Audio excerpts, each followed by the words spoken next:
और उसके लड़के का किसी एक लड़की पर चित्त खराब हो गया। वो लड़की बहुत सुंदर थी, लेकिन वो लड़की गरीब की थी। और कुछ समय पहले ऐसा ही था, जो सामंतवाद जिसको कहते हैं, वो समय ऐसा ही था। और जमींदार के लड़का ने उसके पिता को बुलवाया और कहा कि सुनो, क्या वो तुम्हारी लड़की है? उसने कहा हाँ मालिक, मेरी बेटी है। तो कहा उसको तो हमें देना।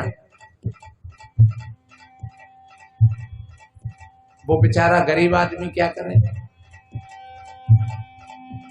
और ध्यान रखना, या तो हमारे हवाले कर देना, या नहीं फिर गांव को खाली करके चला जाना। ये दाव। उस गरीब पिता ने जाकर के अपनी बेटी से कहा, बेटी बात ऐसी है, वो जमींदार का लड़का है। अरे वो लड़की कोई समझदार होगी। उस लड़की ने कहा, पिताजी आप चिंता मत करिए, आप उस लड़का से बोल दीजिए कि परसों 12 बजे हमारे घर पर आ जाइए। जाकर के उसने कहा गरीब आदमी ने, भैया जी तुम परसों 12 बजे, हमारी बेटी ने बोल दिया है, आप परसों 12 बजे हमारे मकान पर आ जाना। एकदम खुश हो गया जमींदार का लड़का। ध्यान रखो, जिन लोगों के विलासी चित्त होते हैं उनका जीवन यहीं तक होता है।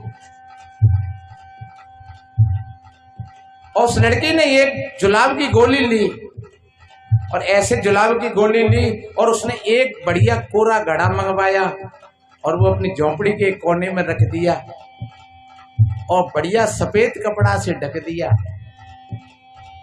अब जैसे जुलाब की गोली ली तो उसका पेट खुल गया।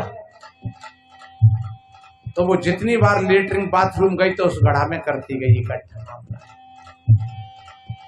तो 2 दिन में उसका सारा का सारा मसाला भीतर का बाहर घड़ा में आ गया।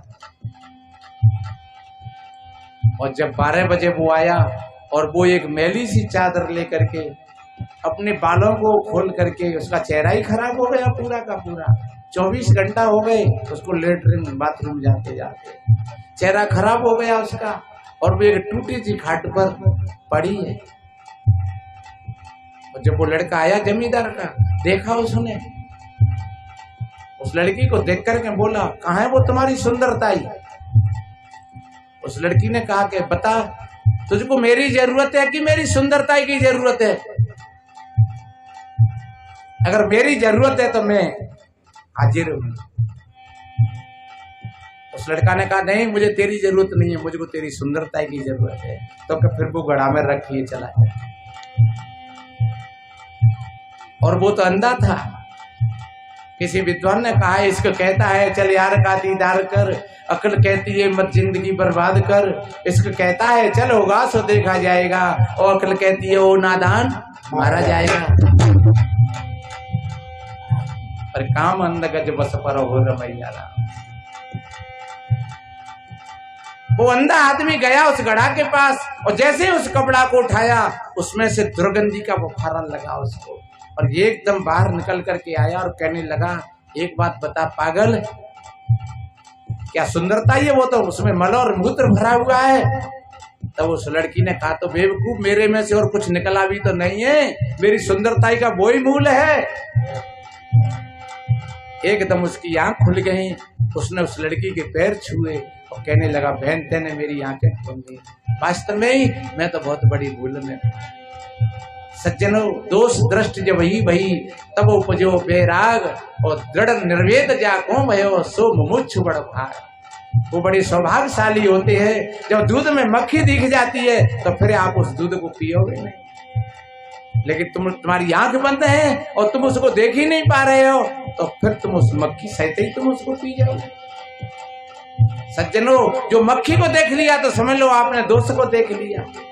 तो किसी भी चीज में जब दोष दिख जाए, चाहे फिर वो बीड़ी हो, सिगरेट हो, गुटखा हो, शराब हो, चाहे फिर वो मांस हो, चाहे चोरी चोली और निंदा हो, कोई भी चीज हो, जब उसमें आप दोष देख लोगे तो आप उससे मुक्त हो जाओगे उसी समय। इसलिए कवि ने कितना बढ़िया कहा है कि मरे पराए रूप पर